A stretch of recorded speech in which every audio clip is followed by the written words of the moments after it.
I'm speaking with Vivian Wells. Now, Vivian Wells has been at high school now for some time, and she has just qualified to go to a science forum in Europe. Now, Vivian, can you explain just what the science forum is about? Yeah, so I've been selected into the London International Youth Science Forum, and it's a 2-week residential program at Imperial College for over 400 young students from over 60 countries around the world. And we go there to explore the possibilities of science in our world and learn more about the benefits of the applications of science for all of mankind. That's right. Now, Vivian, a part of that trip is to go over to Bern in Switzerland too, I believe. Yeah, Geneva actually, where the headquarters of CERN, one of the world's most prestigious research facilities, is, and is also home to the Large Hadron Collider, which is the largest particle accelerator in the world, and it replicates conditions that were seen in the Big Bang. So it's really exciting. And it's just been done, reorganised too. Yeah, it's just come back online after some repairs and upgrades that it did for a couple of years. Now, to get to this situation, you've had to apply and jump through one or two hoops, I believe. One or two.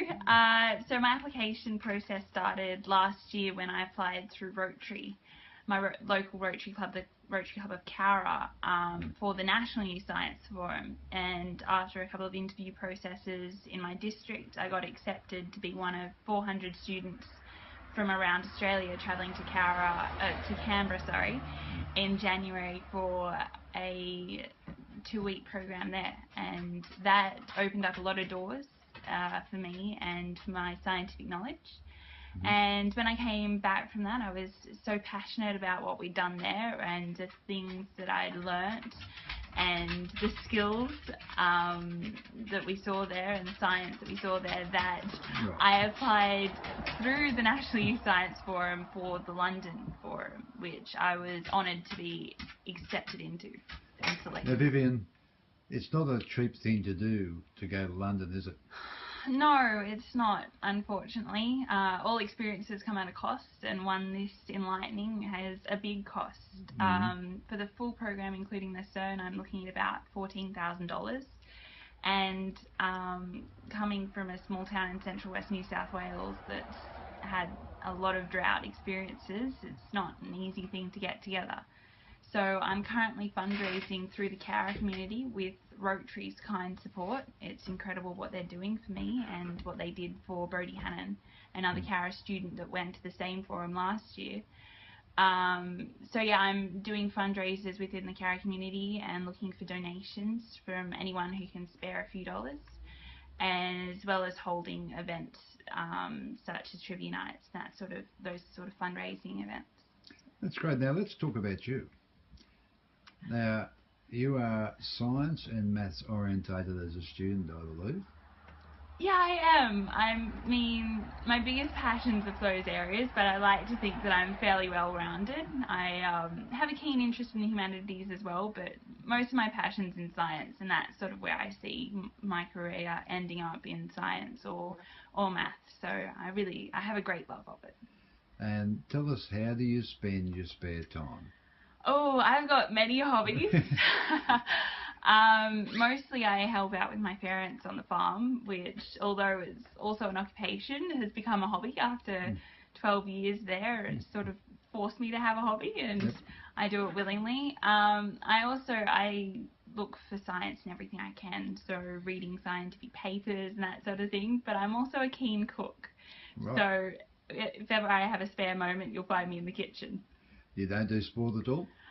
Yeah, I do. I used to be a keen netball player, but for a couple of reasons, including injury, I've sort of stopped doing that, unfortunately. But backed off a bit? Yeah. Do you do swimming maybe, or I used to, but not too much anymore, unfortunately. Well, Year 12 studies takes up a lot of time, doesn't it? Yeah, it does. And although I don't do very structured sport, I like to think that I'm still a very physical person and active, and I do many hobbies that are both physical and intellectual. Now, if anyone would like to make a donation to your cause, and I'm sure there'll be heaps of people who will, how do they contact the local Rotary, or is there a way to do it that's special? So there's two options. Donations over $2 are tax deductible when made through payable to the NYSF, so the National Youth Science Forum, and any checks made to them can just be made out to the National Youth Science Forum and then posted to the Rotary Club of Cowra at PO Box 140. Apart from that, you can just contact the local Rotary Club if you don't require tax deductibility and make a direct debit there, by which I'm sure you'll get the account number in. It'll be in this article. Yeah, it'll be in this article. Okay. Now you're also a member of the Leo's Club, which does a lot of the community work as well. Yeah, so in the middle of last year, the Cowra Leo's Club was up and coming, and I decided to join, and I've got some really good experiences out of there and a lot of skills, and I'm really keen to give back to the community that's given me so much. Okay, well thank you very much for sharing that with us, and as time goes on, share what you're doing with us, and when you go overseas, keep us in touch with what you're doing over there. I certainly will. Be most happy to. Thank you. Thank you.